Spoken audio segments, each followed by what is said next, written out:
Or do you really like my Metal Machine music review?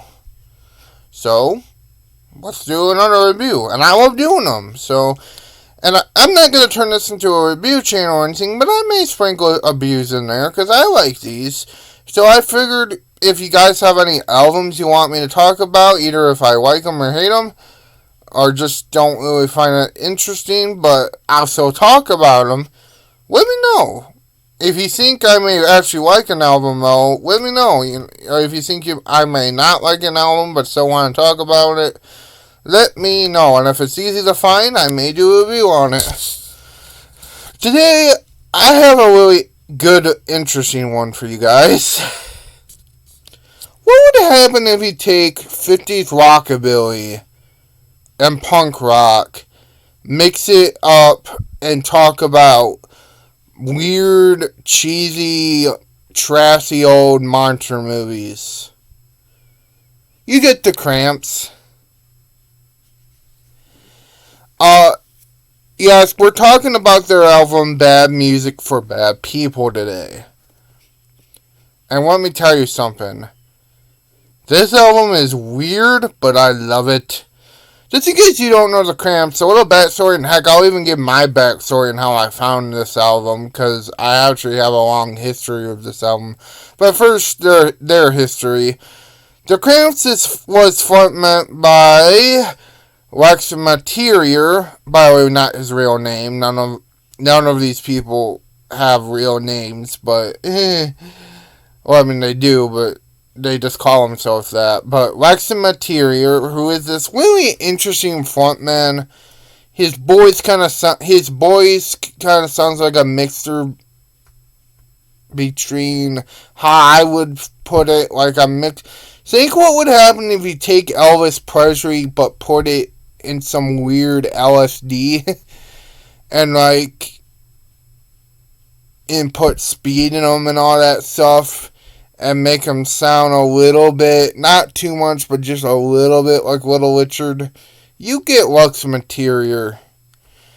Now, and you also got his wife and lead guitarist, Poison Ivy, who is a kind of Poison Ivy. A lot of people don't know this, but Poison Ivy at one point on one of their albums actually did a lot of all the guitar work. She did bass. She did the drums even. So she used to work hard in those early Cramps sections. So it's a pretty interesting band, to say the least. Kind of like what I said with Lou Reed, you either like it or you don't. Kind of the same thing with the Cramps, but I think it's a little more so because of its imagery. But guys, if you're into like old school monster movies and stuff like that, you're gonna love the Cramps. Now, my history with the Cramps in this album, what we're talking about today, which is Bad Music for Bad People, how I came across it. It was early YouTube. I came across this playlist called Psychobilly, which they kind of helped to create. Now, I'll be perfectly honest with you guys. I love some rockabilly. I'm not a big fan of psychobilly, though, because I feel like what I like about rockabilly is the fact it's very fun. Psychobilly, I believe, tries to take itself too seriously. I mean, and tries too hard to be edgy. Wait, there's nothing wrong with a little edge or anything. It's just, I don't know, it just tries too hard in my opinion, and it talks too much about the government. If I wanted to listen to something about the government, I would listen to Black Flag or something. I don't need to be lectured by a band which is supposed to be nothing but pure fun. You know what I mean?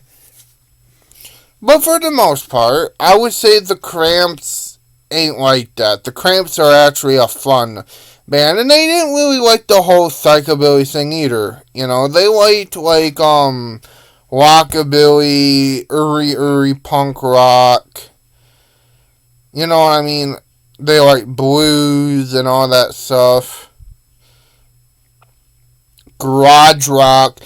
A lot of people don't get this about the Cramps, but they had a really heavy garage influence in them. So yeah, the Cramps is a really fun band, and there's a lot of killer songs on here. Like you get like one of my favorite songs, "The Human Fly." That song rocks.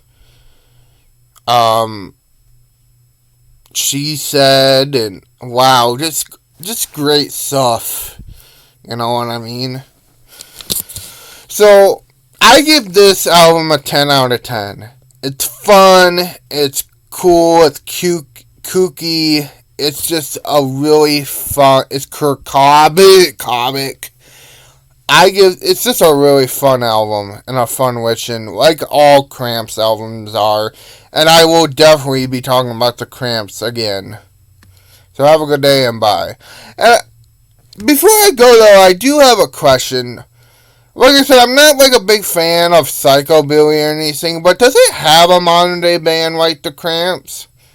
Let me know. I don't think it would, but maybe it does, you know. Let me know.